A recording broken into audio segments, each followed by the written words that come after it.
Okay, so this is our first session together, and this is Marlene. She's also my mom. And today we're going to be talking about a pretty serious subject. So, recently, within the last 3 months, Yes. my mom was diagnosed with stage 4 lung cancer, which came as a shock to all of us.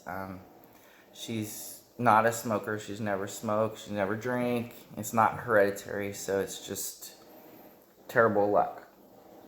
Random. And today we're just going to talk about how she's feeling, how she's been dealing with this shocking news, and how it's affected her and the family and everything like that. So, first of all, let's just ask, how are you feeling? I'm feeling pretty good. Some days I have some side effects from the oral chemo that I'm on, and some days are worse than others, but generally speaking, I'm feeling pretty good. Okay, so you mentioned an oral chemo, so not everyone might know what that is. Can you explain to me what that is? Are you doing regular chemotherapy, or what is oral chemo? Okay, so when I was diagnosed, they did a lung biopsy, and to determine what type of lung cancer I had. And then they do what's called genetic marking from the biopsy. And the genetic marking determines what kind of treatment you will have. Okay.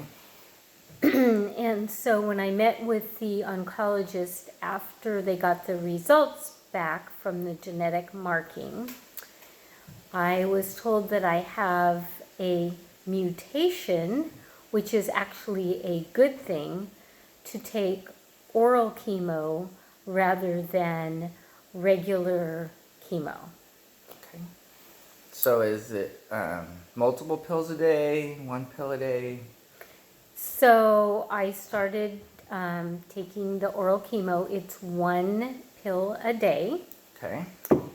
And also, I think we forgot to mention that when we found out that I had lung cancer, they also did some more tests because oftentimes lung cancer spreads to the brain. Mm-hmm. So they did an MRI of my brain, and originally there was a small spot that it had spread to in my brain. Okay, so let's stop there. Let's backtrack a little bit. That's a lot to take in. And I'd like to go back to the day that you first found out that you received, that you had stage 4 cancer. And if you could just kind of reflect on your feelings that day and what was going through your mind getting that shocking news. Okay, yeah. So I had, been told what type of cancer I had, lung cancer, but I didn't know what stage it was at that time. So I met with several oncologists, and then I decided on one particular oncologist, and I met with him, and I asked what stage it was, and they said stage 4. What went through your mind at that moment? What was your initial thought? I was very scared.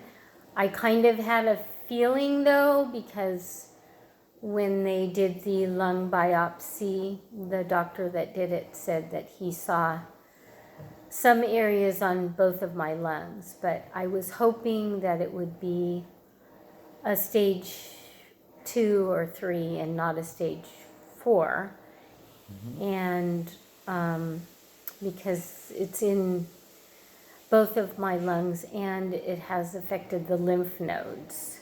So it was very a bit depressing and shocking to hear that it was stage 4. Did you feel hopeless?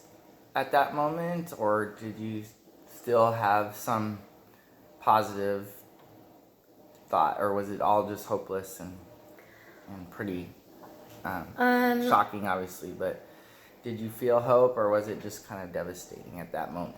At that moment, I felt pretty hopeless. I hadn't really been given my treatment options yet, and I just thought, oh, stage 4 lung cancer does not sound good at all. Yeah. So it was a very traumatic moment, and yes. Okay.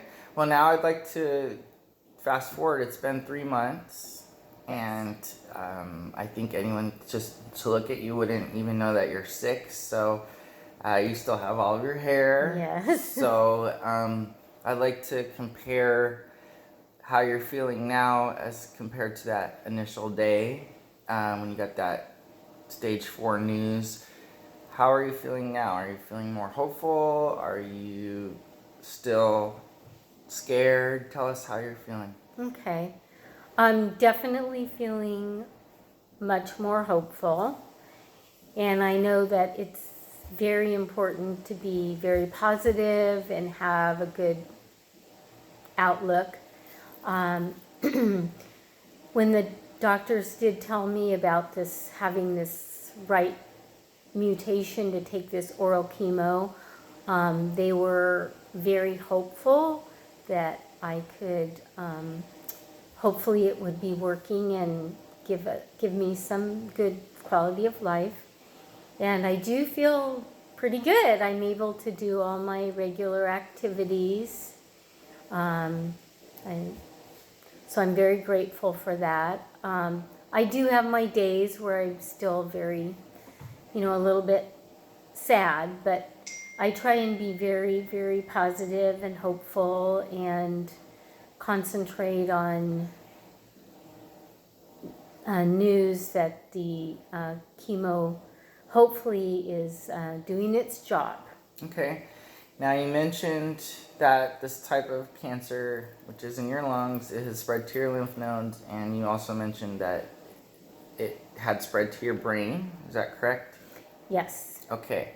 So the chemo medicine you're on, you've been on it for about 3 months or 2 months at this point? 2 months at this point. 2 months at this point. Tell us about some of your side effects, and also if you have found out if it's working. Okay. We'll start with the side effects. The side effects, I have some nausea, I have some diarrhea, loss of appetite, and very, very dry skin. All of those are pretty typical side effects of this oral chemo drug that I'm on. Okay. And how are you managing those side effects? Pretty good. I was given medication to take for the nausea. So when I take my oral chemo, I take anti-nausea medication 30 minutes before I take the oral chemo. And then later in the day, if I start having more symptoms, I can take more medication. So far it's manageable. Okay. Yes. And it's pretty early into your treatment, so how will you know if this treatment's working? And have you had any indication, or what have the doctors told you will be signs that it's working? Okay. So yes, I actually had some very good news. Originally, when I was diagnosed and they found the spot in my brain, I was referred to an oncology radiologist and met with him, and he looked everything over, and he was very undecided because there is a treatment or a surgical radiology treatment they can do to eliminate this cancer in the brain. However, he mentioned to me that the oral chemo drug that I was hopefully going to be placed on, which I am on, also helps to target the brain. So the radiologist met with a review board and they reviewed my case, and the recommendation was to wait and see if the oral chemo would in fact help with the cancer in the brain. So just about a week and a half ago, they repeated the MRI of my brain, and I got very good news that the spot in my brain was no longer visible on the MRI. So that was very, very encouraging news. It's amazing. So It's amazing. how do Yes. you feel learning that information after just 2 months of treatment? Tell me about the initial moment you found out that the lesion was no longer visible on the MRI. Yes, I think I was kind of in disbelief when I got the results. Did you have to double check? I double checked the results. the results. The radiologist and my oncologist both got in touch with me and actually said they were very pleased. And I mean, I was shocked in a very good way, and it also gave me more hope that the drug is working. Okay. Yes. Well, that's amazing news, especially after just 2 months. So I would say you're doing an excellent job of managing your illness. It's come as quite a shock to everyone, but you're remaining positive and you got some hopeful news. So I'd like to now kind of take a step back and just ask you, in your own words, how this has kind of reframed your view on life and you know what your hopes are for the future now. Have those hopes changed, or has your perspective on life changed? Yes. Okay. So my diagnosis literally was a shock and came out of nowhere. I literally had no symptoms until I had a moderate or slight cough. And so, you know, it was like a week later that I found out that I had cancer. So it was very shocking, and I had always prided myself on taking very good care of myself, exercised, ate right, and so it was very shocking and very... How did you feel? Did you feel angry when Yeah, you found out? I Since was... You mentioned you took good care of yourself your whole life. I was very angry and wondered why me, which I understand now a lot of cancer patients feel this way. It's a natural reaction. Yes, and I was, you know, very worried about myself and how my family would cope. I think pretty much like everybody else, I took life and good health for granted. And it's really changed my perspective on that. I really try and appreciate every day, and spending time with my family is very important, and friends.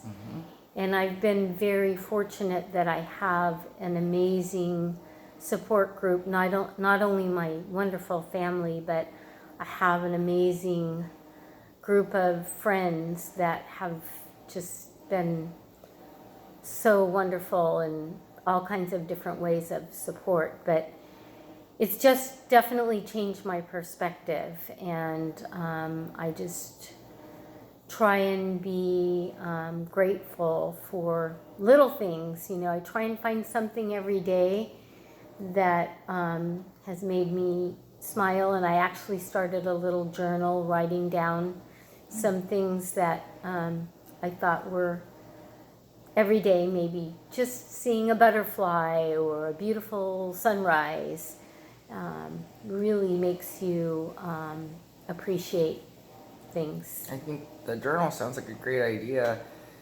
Now you mentioned your support group, and I can attest that it's been pretty amazing seeing all your friends support you and your family. How do you think you'd be feeling if you didn't have that support network?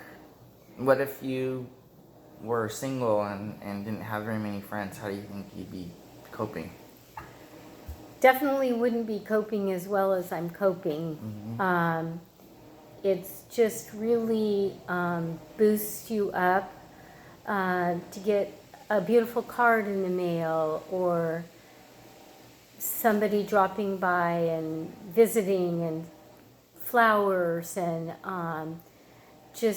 it's just made all the difference in the world. I don't know quite why I'm getting all this wonderful support, but they're a wonderful group of friends, and of course my family too, but they're just amazing. And I think if I was not fortunate enough to have this support, I think I would be really not doing as well emotionally, because if you're having a bad day or a bad moment, but then you look at all of the beautiful cards you've gotten, or all of the well wishes, for instance, on my, I have a website, it just makes all the difference in the world. I actually have a friend in this support group who went through cancer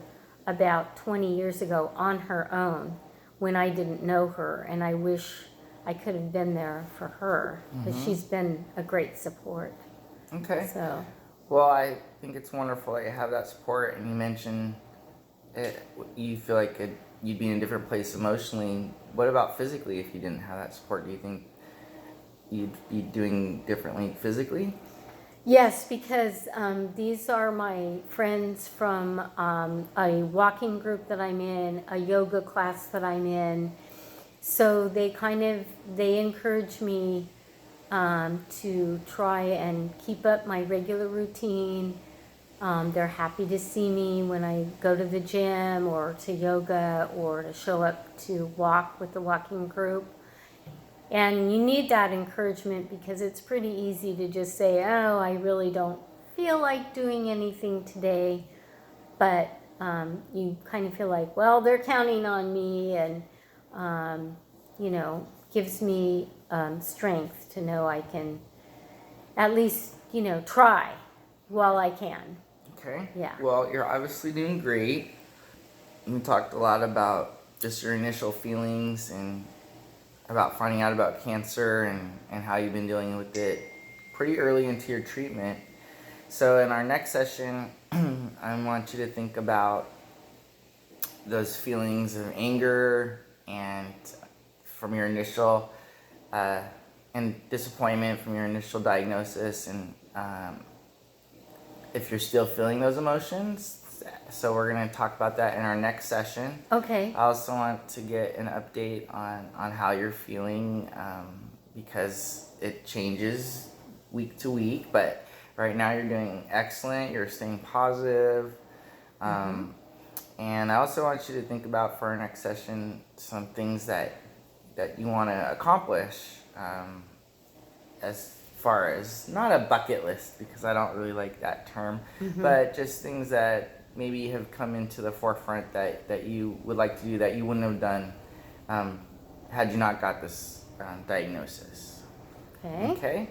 So thank you so much for your time today. Sure. You're doing great, and you're staying positive, which is so important. Trying. Okay. So thank you for your time, and Okay. we will talk again soon. Okay. Okay. Sounds thank you. good. Bye.